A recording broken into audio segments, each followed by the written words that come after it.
Welcome to another episode of Annex Cloud Market Movers. Today with me is Ryan Bartley. He's the co-founder and CRO of Fabric. Fabric is a new e-commerce platform. Welcome to the show, Ryan.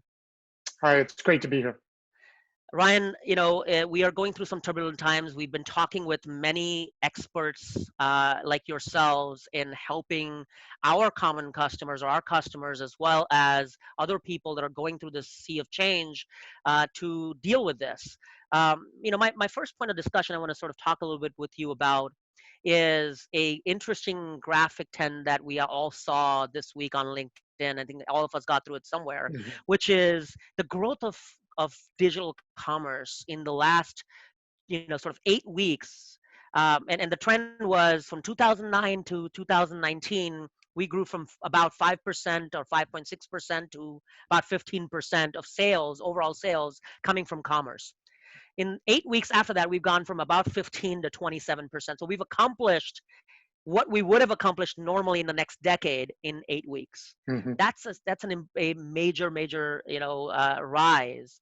And so my question to you is, what's happening? Obviously we know why that's happening, but what impact does that have on the customers or the retailers or the brands that are running these commerce engines?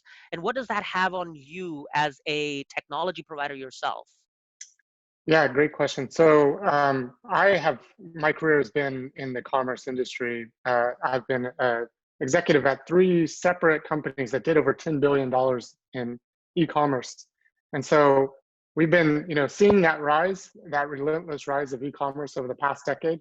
But, I think obviously COVID-19 has been a huge additional tailwind to e-commerce simply because it's forced people to socially distance and stay at home, which the only store now open is your e-commerce store in many cases. As a brand, we've had many conversations over the past several weeks, talking to brands and retailers and companies of all sizes, from a few stores to major companies. And what we've heard from them is they obviously are impacted by what the customer is telling them. What the customer is telling them is simple, is they now expect a new convenience. There's many new people that are coming into e-commerce for the very first time, and their expectations are very high. And the great thing about customers, as you know, is expectations for customers never go down. They always go up over time. And so companies have had to react pretty quickly to this. And you're seeing projects that may have taken 2 years in the past are now shrunk to a few weeks, which is great to see that companies are waking up to this new normal or new expectation. But what it requires is a different set of services and capabilities that just weren't there yesterday. And so us at Fabric, building out e-commerce products and services, we've also had to react very quickly and make sure that we bring in best of breed in our ecosystem to solve for the new kind of experiences that are expected. Wonderful. And I think from a, perspective of digital transformation, which is where digital commerce applies in. And so we all live in this fast world of technology advancements. Yeah. What are some specific things you can point us to that, that from a technology perspective, to your point, that you're thinking about building, for example, that will help enable a better transition to this new world? For example, one of the big things that we all saw everyone started doing is curbside pickup. That's important because now people can't go to the store as much as anymore. Maybe technology can enable that to become a little bit better. But I'm sure there's other things that you're thinking about, either you've built or you're trying to think about building or supporting your customers for, or maybe even customers are asking you for, in terms of what needs to be advanced specifically to make that happen. Yeah, absolutely. So Fabric is a modular e-commerce platform. And the way we work is we can deploy any part of our system to a customer. So if there's a new need or a challenge or an opportunity that they may have, we can deploy that module and get them up and running quickly. So I think the number one thing that I'm seeing is the need and ability in digital transformation to adapt very quickly, right? We didn't expect this to happen several weeks ago, and it did. And so adaptation and speed is the most important thing for a company right now in terms of their technology stack.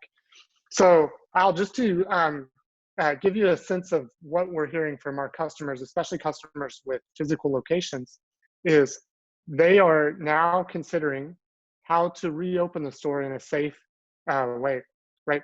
But what we're seeing is now the customer journey is truly starting from digital first. So when that customer journey starts from digital first, there's a few key things that you need to consider.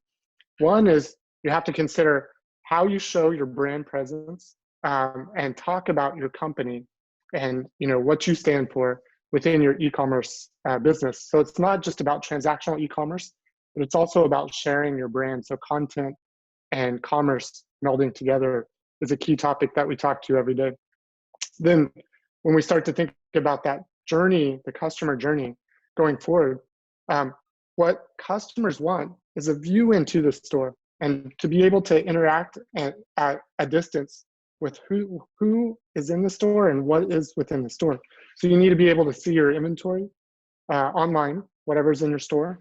And you also need to start to interact with your customers that are in the store, or with your customers that are want to talk to your store associates. So one of the capabilities that we see rising very quickly is chat, phone, and then also video chat. So the ability to talk to a store associate while you're shopping online and have an interactive experience is something that we see growing very quickly. And then the last one is, how do I schedule as a customer to be able to come into the store, either in a curbside pickup or schedule an appointment so I can make and set an appointment with the retail associates in the store so I can have a safe shopping trip. So it's really about starting with who we are as a brand and telling that brand story, connecting both your online and offline together in a very seamless manner at the start of the customer journey and then through the mid and final funnel of that customer journey. Wonderful. That's great. Those are all very, very good examples. Thank you, Ryan. So, you mentioned early on that there's a lot of new customers being acquired, new consumers that hadn't, primarily bought online. They might have bought online, but they weren't all primarily online customers, and that now that's the new normal. And Yeah. we all hope that that will stick. But at the same time, one of the things we tried talking about is the reason it will stick is you have to retain them. You have to retain them not only to buy from that channel, but you have to retain them as a customer in the first place. A lot of consumers were buying out of necessity during this time also. Yeah. And so if you as a brand acquired a new customer, that could be because, my favorite example, Camel Soup is out of distribution. I bought a new brand of soup. That's awesome. But am I going to buy that when Camel's back in there? I don't know. Will the brand do a good job at retaining me? That's an important part. And so my next conversation is about retention and loyalty. Loyalty and retention in the online world was always, we call it, it's very fickle, right? There's always a new brand or new something that's available and now something new that they will try. In your opinion, for retaining these customers, these newfound customers that these brands have gotten, especially online, are there any things that you can sort of talk about and around loyalty and retention that will help those brands retain those newfound customers? Sure. Yeah. So, I mean, the first and foremost thing I think is an existing customer is your best customer.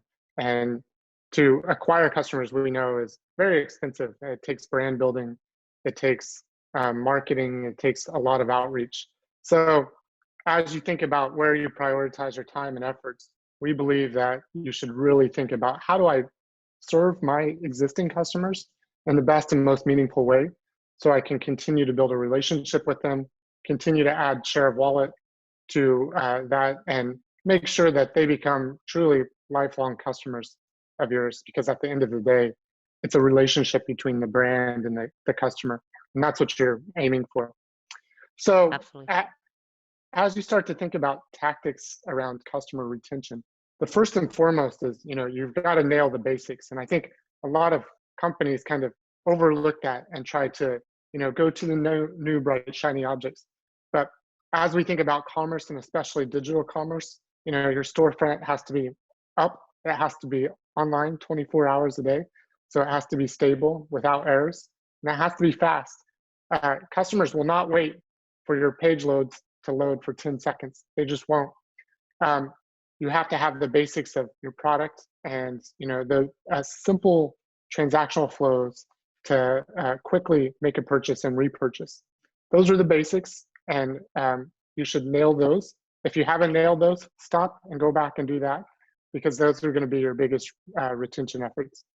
Then once you have the basics in place, then you have to start thinking about how do you truly have a more than a transactional relationship with that customer. So it can't just be about, I have a product, you can buy it simply, right? There's too many alternatives to that. You have to be able to relate to your customer and your brand story.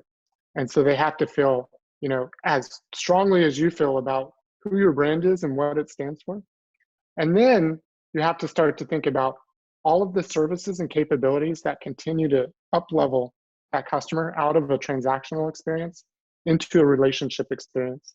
So thinking about how you bring them along in several different ways. This could be subscription services, this could be loyalty programs, this could be, just the way that you market to a person instead of always selling. Start to think about this as a long-term relationship that you want to nurture and grow. Yeah, and here we talk a lot about collect, connect, and then convert, and then make them loyal. So you're if you're not, and I say that only because in a lot of brands cases, specifically, I talk a lot about emerging brands in some cases that are getting new customers, or even existing brands that are now gone very much digital, that are gaining a lot of customers. That sometimes they forget to connect with them and build a relationship. Then they forget to collect the right data that's necessary for us to enhance that relationship. We then have to figure out how we sort of nurture that relationship to convert, and then we sort of have to take it from sort of a transactional loyalty to an experiential loyalty experience, as you mentioned. Mm-hmm. And then you're building a true brand. And so if we don't do that for now, the biggest challenge is you might see a spike, and we saw it to go to 27% from a commerce perspective. It'll drop back down, or worse still, the experience will continue to stay the same, which is not what we all want, because the necessity will go away. But the consumer behavior should not follow the necessity. It should follow the new normal, ideally. So those are all great insights. And lastly, from your experience, this shock period for brands, is starting to wear off as things start to open over time. But even though shock period is gone, there is still a freeze moment where we are still withering from what's happening. We're starting to, if you're a retailer, you're starting to think about what stores, how do I reopen them, so on and so forth. Yep. What is the, while that happens, and while the logistics of all of that needs to be worked on, and no question about that, innovation may start taking a little bit of a backseat, because the necessity for that innovation is starting to go away. But if people don't do that in the next 6 to 12 months, that presents its own challenges, because some people will and some won't. What's your take on the impact of people just delay that inevitable, to do some of these innovations you talk about, and don't think about it in 2020, because I'm more concerned about getting my stores open first, which has to happen. But if I drop that other thing for 2021 or later, what's the impact? Yeah, so I think now is truly the time to invest if you believe in your company and you believe in the value it gives customers.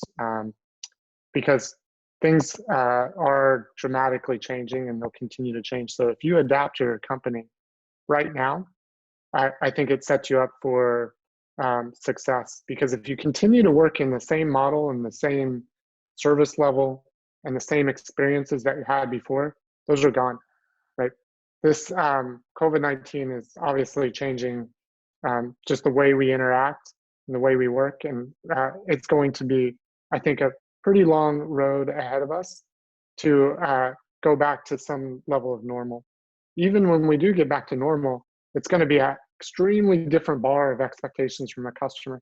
Now that they've seen and felt the online experiences, and they've been able to see the convenience of getting products delivered to your house, or services delivered over your phone or your computer, that's going to be something that sticks.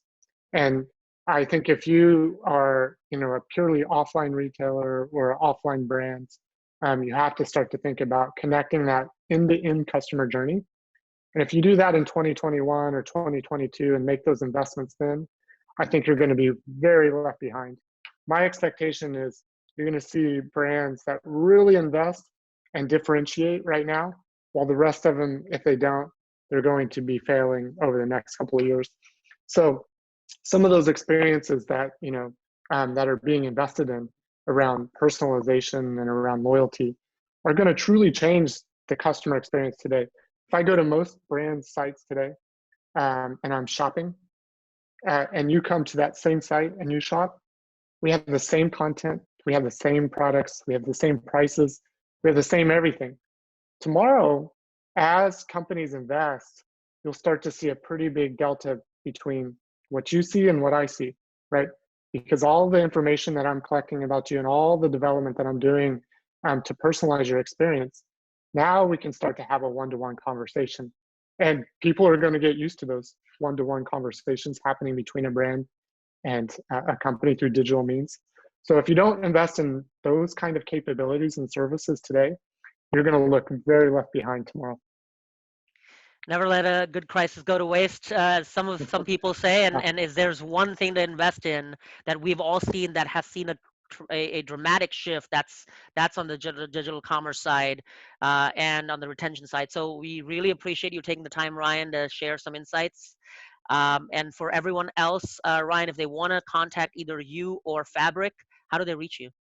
Sure. So a couple of ways. Ryan at fabric.inc, that's INC, or you can go to our website, www.fabric.inc, INC. Wonderful. And if everyone else wants to catch up other discussions like I had with Ryan, please go to annexcloud.com/marketmovers. Ryan, we really appreciate your time. Thanks for now. Bye. Thanks for having me, Al.